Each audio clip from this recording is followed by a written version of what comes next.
Hey everyone, welcome back to the show. For this episode, it is part 2 of my talk with Boston-based musician Kier Byrnes of Kier, Byrnes and the Kettle Burners. But for this one, it is all business, the business of music. In this episode, we talk about the different ways that musicians can make a living, and it goes way beyond things like selling merch and tickets. We talk about the importance of diving in, not waiting for things to be perfect, because that's never going to happen. There's so much more, so sit back and relax. Citywide Blackout starts right now. Welcome to Citywide Blackout, the place where writers, musicians, and creators from cities all over the world come to hang out, dive into their works, peel back the curtain on their creative process, and provide knowledgeable, actionable insight that you can apply to your own creative masterpieces. With decades of journalism, media, and entertainment industry experience, your hosts Max Bowen and Curtis Hughes provide fun, informative, and sometimes outrageously bizarre interviews that will keep you enlightened and entertained with a few F-bombs thrown in for emphasis. So put up your feet, grab a beverage, and let's go.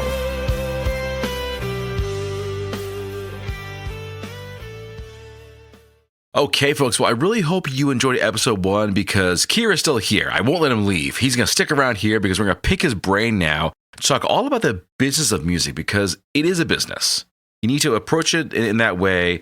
So, Kier, the first question that I want to pitch to you is, what would you say are one of the bigger mistakes that you see musicians making these days? Oh God, that's a tough question. Biggest mistakes, and there's so many levels where you could go wrong in the music industry. But just looking at from getting going, I think the biggest mistake you could do, and I see this handcuffing a bunch of bands, is waiting for the perfect opportunity, waiting for your song to sound perfect. Mm-hmm. You're waiting for the practice to be perfect enough to be played at a live show. Basically, building these barriers up of theoretical whatever perfection is, and you never actually get out the door and actually start doing stuff. So I've been a firm believer of building the jet the same time you're flying it, type approach where it's better. I work better in a deadline driven environment. I book the gig and then figure out how I'm going to play, what songs I'm going to play, who I'm going to be playing with, and that's sort of my philosophy on that. Like the approach is having a deadline is a great motivator. Having a gig is something where you have to be locked in. Otherwise, you could go on forever. And I've done this about recording too, where I'm like, is this better? This better? And I walk away from it and I come back. I can't tell the difference between A or B, which was right, and you get in your head about a lot of details. It's just go with your gut.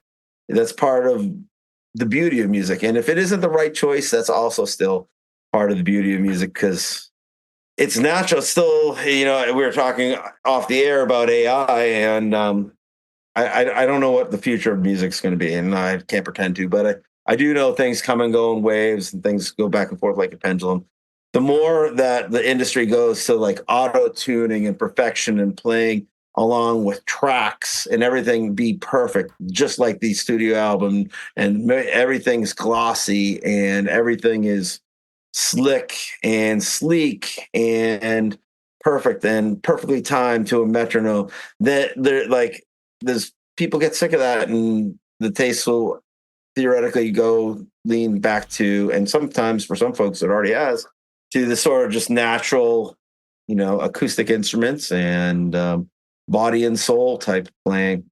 I agree. Just, jump. You're never going to be ready. And I do that with the air quotes. There's always going to be something else that you could do better. But just, if you want to do it, just go. And like you said, build that jet while you're in the air. Not the best advice for the aviation industry, but for music, it works surprisingly well. Yes, please aviation industry. Yeah, don't do that. Please don't do that. It's not going to work.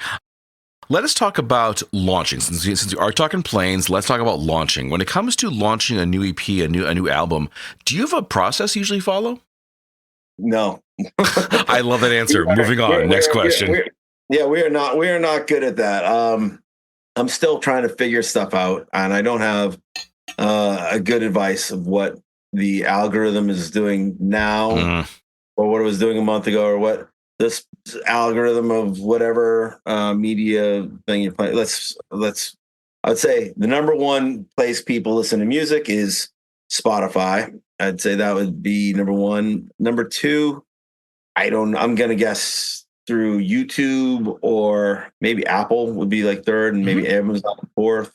Those are like the big, the major state, the major label station, the major radio stations now. I mean, radio stations still exist, and podcasts still exist, and playlists are a thing.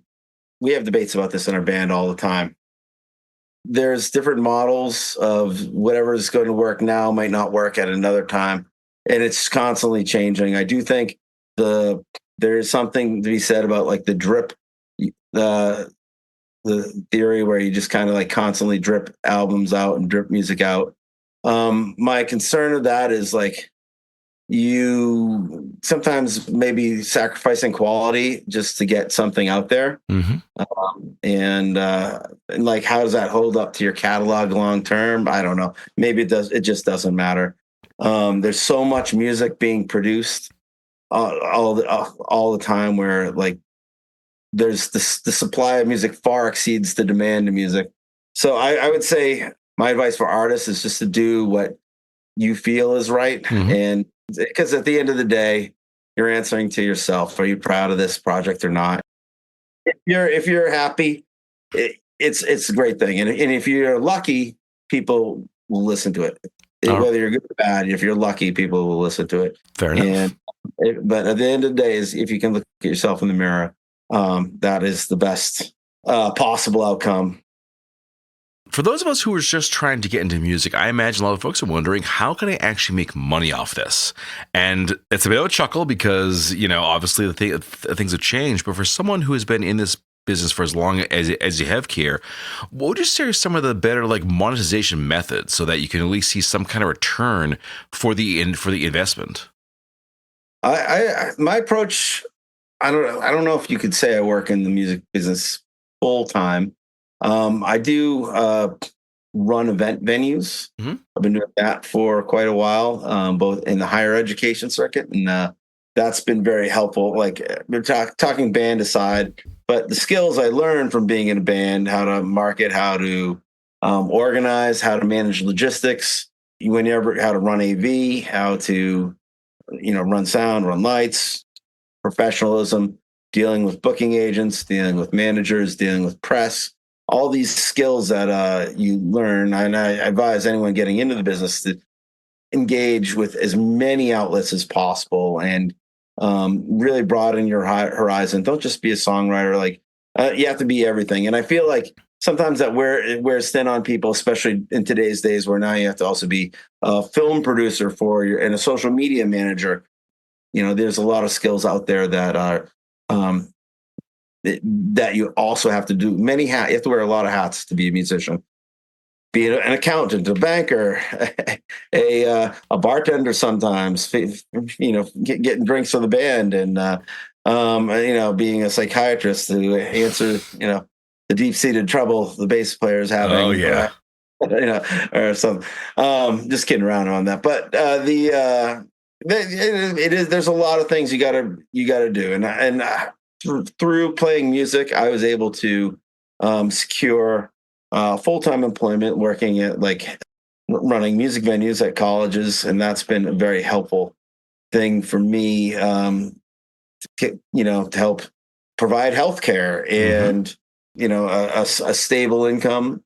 And a flexible work schedule where I have enough vacation stored where when I do get those 2-week to Belgium and Netherlands, tours on the books, I can do that and hit music festival or something along the way, or do a few remote shows, depends whatever it calls for. But in terms of being in a band and making a lot of money, I've always never been the right person to answer about that. There is I've always pretty much taken everything I made and invested back in the band.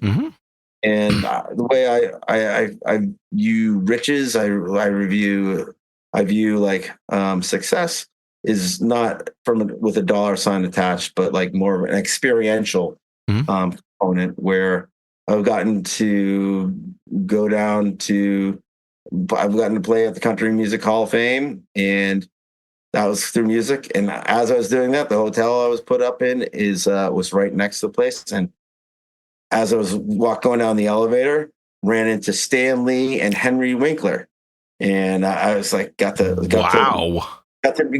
be next to them. I tried to talk to him a little bit, but Henry Winkler was actually kind of a jerk. Stan Lee was cool, but that was a great experience. Thanks to music. Exactly. I got to play in a Belgian prison, or it was a Netherlands prison. It was as a prison out there, and because someone thought like I've toured out in Belgium, the Netherlands a few times, and someone booked me out of prison once to like do a Johnny Cash style show because they're like, "Oh, you do a lot of Johnny Cash style influence stuff. This will be great." It was scary as hell. I'll bet. I never want to end up in prison. That was the last. it was certainly an eye-opening experience. And, so it definitely sounds to me like the big thing is to be open to these other opportunities. Like you can't walk that straight path of like, okay, I'm gonna make music and then I'll make money off the sales and shows. Well, you can do that, sure, but it sounds like you gotta be open to say, maybe you'll talk to someone and say, hey, I need to hire you to run my venue or to do this or to do that. Yeah, I think being able to wear many different hats and sort of be flexible with what's available and like always learning. I want to ask about shows because, a lot of bands have to do their own booking, of course. Yep. What would you say makes for a really good show? Not necessarily that's going to guarantee, oh yeah, you'll have a guaranteed packed house, but what's going to make a really positive show that folks are going to really enjoy? Well, you have to know who your audience is and what your expectations are and be realistic about it. Like a hometown show where you got a bunch of buddies coming out and friends and family who probably have seen you before. You're probably going to want to do something a little wilder. I think a while back we talked about one of the shows I put together that we rented a mechanical bull for. Do you remember that? I think so, yeah. A long time ago, when there weren't very many. There still aren't very many mechanical bulls out there in New England, but there were about 3 when we had done it, and one was in Rhode Island. One was like we had to like get it carted up from like Rhode Island to get it into this VFW for a CD release, an album release of ours. And it was insane. And like when they brought it through the door, the guy's like, we didn't agree to that. I'm like, look at the poster, say right there, we're having a mechanical bull. You guys agreed to this. And like he's like right at the 11th hour, that wasn't me. I'm like, all right, I just do a little bribes. Sometimes that's part of the business deal. Like here's some money. Just it's all right. It'll be okay. We'll take it. And it was a great experience. We packed the place because, that was a experience. It made a unique experience. We got a bunch of our bands together, friends' bands, and it was insane. Red Bones Barbecue back then. Still, they donated a bunch of food. Cisco Brewery donated a bunch of beer. Working together, and it was just this awesome community event. So I guess appealing to the community was great, and we had a bunch of burlesque dancers as well. It was a big party. And, yeah. And with a big mechanical bull as people were getting tossed all over. You can't go wrong with that. You cannot go wrong with that. It was crazy because it was at the VFW in Cambridge, right there, and the one in Central Square. Sure. And neighbors were, it was at a time when I think they've always been a little bit at odds with the neighbors. So they're like, when the music's playing, the windows have to be up. But it was during the summer and there was no air conditioning, and it was like 90 degrees in there. It was so hot. It was like an oven. Oh my God. People, it was kind of fun because everyone was drinking beers, but no one had to use the bathroom because you were just sweating it out. Yeah, it was funny. I love that.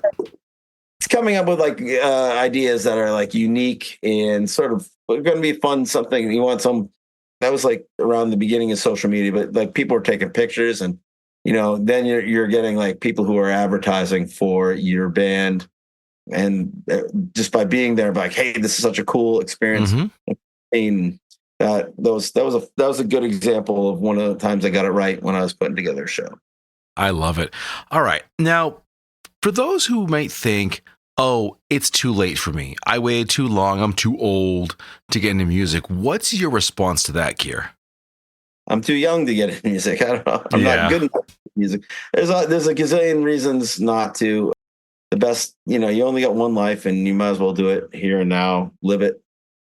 We have a song on one of our EPs, Dancing by Firelight. Don't let perfect in the way of good, and that's like really our mantra. You don't let perfect in the way of good. It's never going to end the way you thought it would. So just go ahead and do it. That's the point of the song, and the time is now for anybody. Exactly. You're a teenager or 102. Rock out. I think that we have to be realistic. Maybe you won't be like a pop star on something, but you'll find a niche. There's a niche for everything out there in a community. That's just waiting to happen, and you might be the linchpin to bring it together. So you never know. What would you say are going to be some of the bigger opportunities for musicians in, say, the next few years? I talk about this with a few people in the music industry all the time. I think Spotify is definitely going to play. Right now, Spotify is such a big factor, and like people, we all listen. It's the number one way people listen to music. It's also booking agents and music industry folk look at like, hey, how many monthly listeners do you have? How many songs has this been played? How many times has this been played? Looking at, it's an easy way to get metrics. Those metrics are kind of skewed, and I don't know how meaningful they are. Sometimes they're, obviously, if, someone's getting 3 million hits on a song, there's something there. But putting that aside, I think that business model's been hurting artists, and I feel like there could be blowback against that. But so looking in the crystal ball, is all the weight that we're putting in towards Spotify that much? Is that important? I don't know.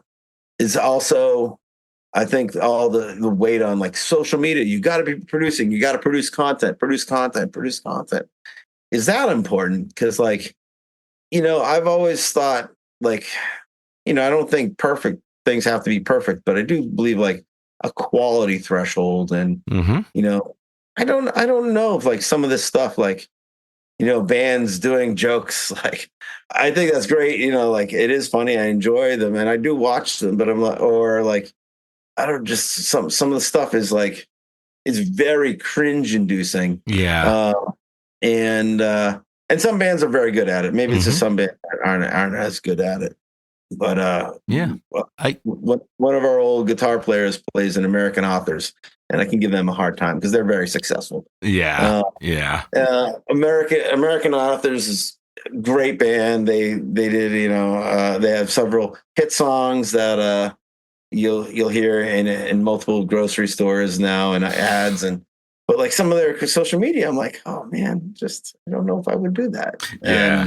Yeah. No, I agree. I think it's I definitely think Spotify at some point it's probably just going to fold. I think at some point, it is going to shift away, and we're going to get something that hopefully pays artists what they actually deserve. And as for social media, that's a good point you raised here, because if you're like a metal band, why are you doing comedy videos? What is that? Does that actually generate new listeners? Maybe it does, in which case, and cool. Are they there for a comedy, or are they listening to your music? Exactly. Like there's actually this musician, I'm blanking on his name, but he does a lot of videos with him and his kid, and they're hilarious. They're well put together. They are funny, very like dad humor kind of thing. But I would ask, okay, but are you getting more listeners because of that? Are you getting more like butts and seats at your shows? Are you selling more merch? Or is it just a thing you're doing kind of for like funsies because, hey, we got to like feed the beast and get those likes and hearts and whatever's? Yeah, I mean, we were messing around with social media. We're trying to get follow the algorithm, and we got one post that got pretty trendy and had over 500,000 views. I want to say. Nice. It did really well. Did that translate to anything? Not really. Nope. Nothing. Like, I mean, like, I don't know. I don't feel that it really impacted our lives or our music or our trajectory in any way. But I think like you need to do it these days. I mean, I also have to be like super pessimistic, but like as I mentioned, like there's so much music being created and it's so available. Like basic economics are like the more stuff that's out there, the less valuable it is, right? Because the supply and demand, a bigger supply, and we're training ourselves, or being like the algorithm are release every day, release every week, and release every month, and a song, do a little blurb every day, and like we're just doing this endless content run, which I think devaluizes us a little bit. I don't disagree. Scarcity and I think the peak of the music industry was when things were essentially scarce, and you had to you had Citywide Blackout had X, Y, and Z on, and that's how I heard about these artists. And then I'm like discovering the artists in my own way, and I have my own path. And now, like, I feel like I'm an old man yelling at clouds, but I think there's something awesome about that, and like I guess even like sort of like the dating situation where people are they dating in the wild, where people just will go out to a bar and try and meet someone that way. I think there's a lot of value to that, and going out and listening to music in the wild, just like yep, exactly. Just what, like it's like find a venue, go out there and just enjoy the bands, and you might not like all of them, but you'll like at least one of them, and that is worth what you're doing. Yeah, I think I don't know what the future holds, but yeah, like the economics says supply is increasing exponentially, and demand is flat. We're devaluing. So, or people just maybe it's a dying art form, and we'll see. I think things kind of shift around. They ebb and they flow. I think we'll see a shift here. But anyway, let us now shift to a new topic here, and that is, of course, equipment, which can be a rabbit hole. It can be a black hole, but it is a wonderful thing to kind of play around. But what would you say if someone is looking to get into music? What's a good investment for, say, like under $100? What would you say is a really solid use of that kind of money? I don't know. Go to yard sale or something. There you go. If I found a lot of cool instruments at yard sales and antique sales, and on Craigslist, I got a lot like some cool stuff. Facebook Marketplace.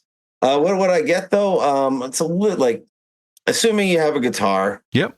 If not, you can get a cheap starter guitar for around there, pretty much like a used one. Nice. Definitely an entry, where maybe like 125. So maybe give yourself a little breathing room there.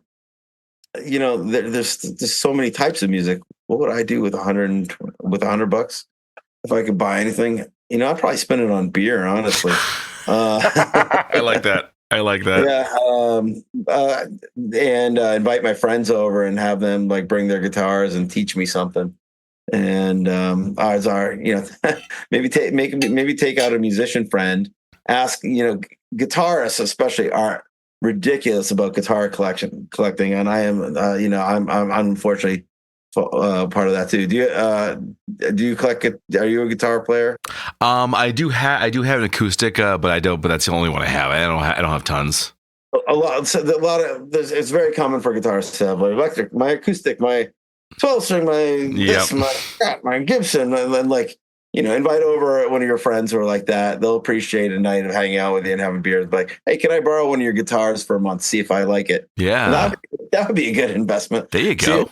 Come over and teach me something, and that's a good way. If you were just trying to, if you're entry level, that would be a good way to get started. If you're like an expert musician and you're like $100, you're probably spending those on like replacement cables or like headstock tuners. Probably not too much you can invest in. There you go. For $100. All right. All right. Well, folks, we are coming down to the end of this conversation. A couple more questions remain, though. Here, what's a really good step for someone who is just beginning? Like they're just starting out, they're just beginning, they just bought their first guitar, they just bought their starter guitar. What's that good first step? Learn some songs, learn some covers, songs that you like.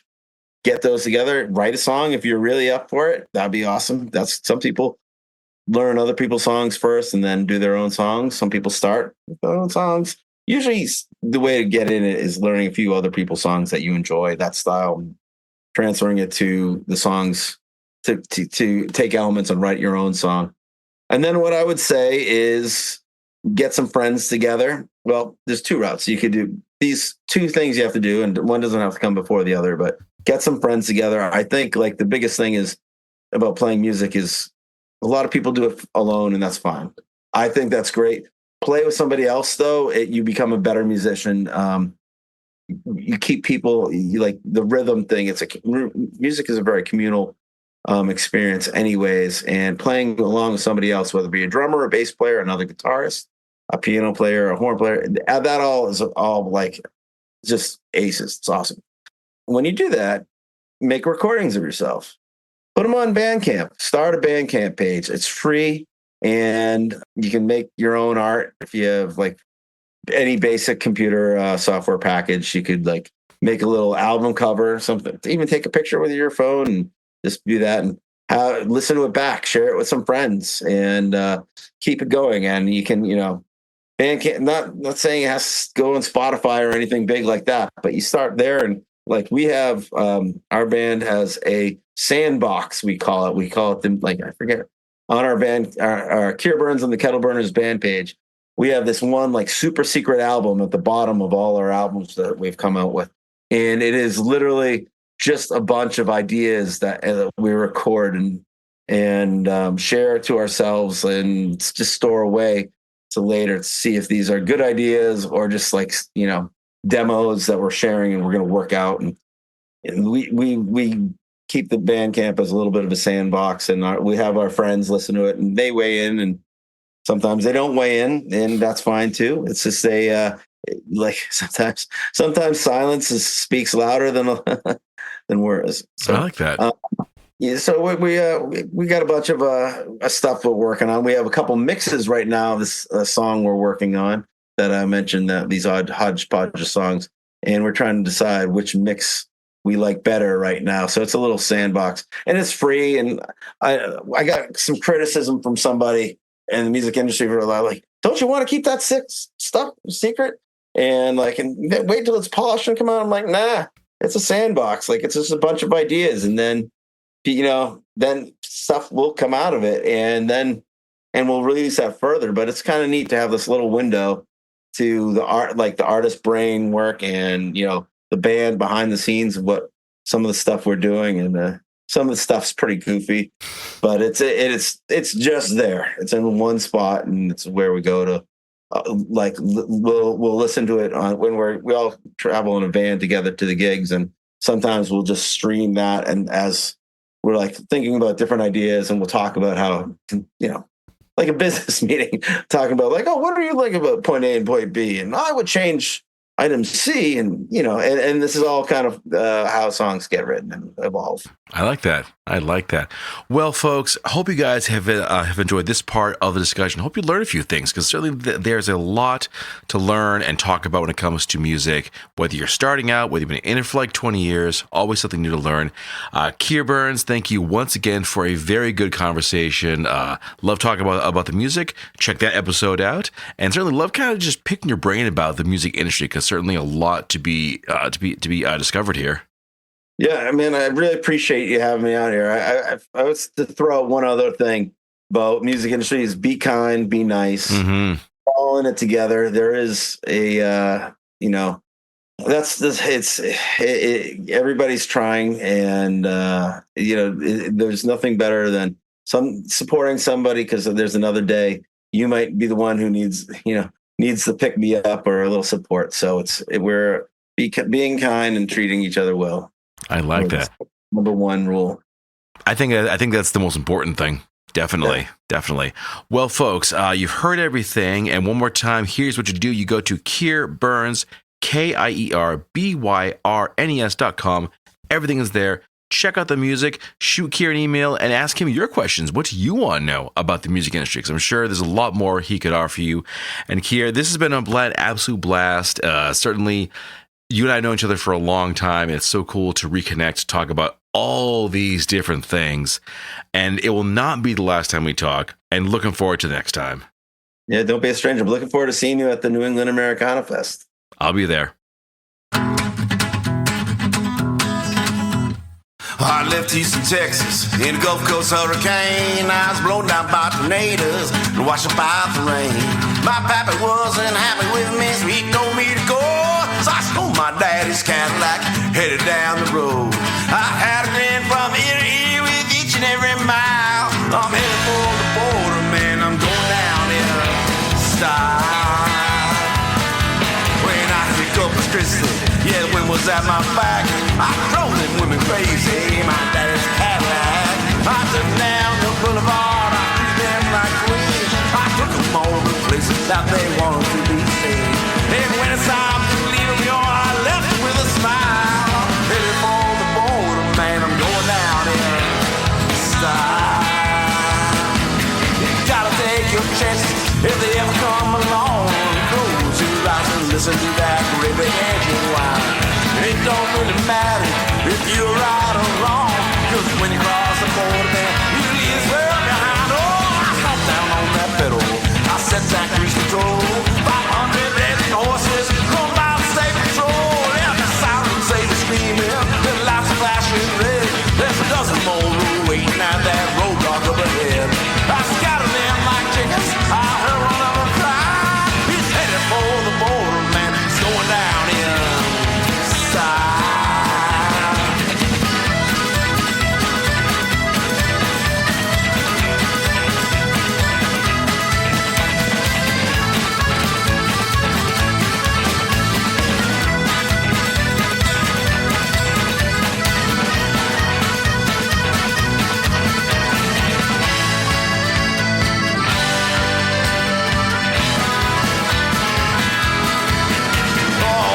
Cross the border, they ain't never coming back, and there ain't no redemption when the cops are on your tail. The closest thing to heaven is your daddy's Cadillac. The city license you support the fire gates of heaven. Oh, they down beyond that hill, the whole world looks to be your plan. I went up there like Moses, looking on that promised land. Oh, they hauled me back, you son, they threw my ass in jail. My mama started crying, my daddy paid the bill. I'm sorry, I'm not there to hear you. I come to my tribe. I'm headed for the border, man. I'm going down in style.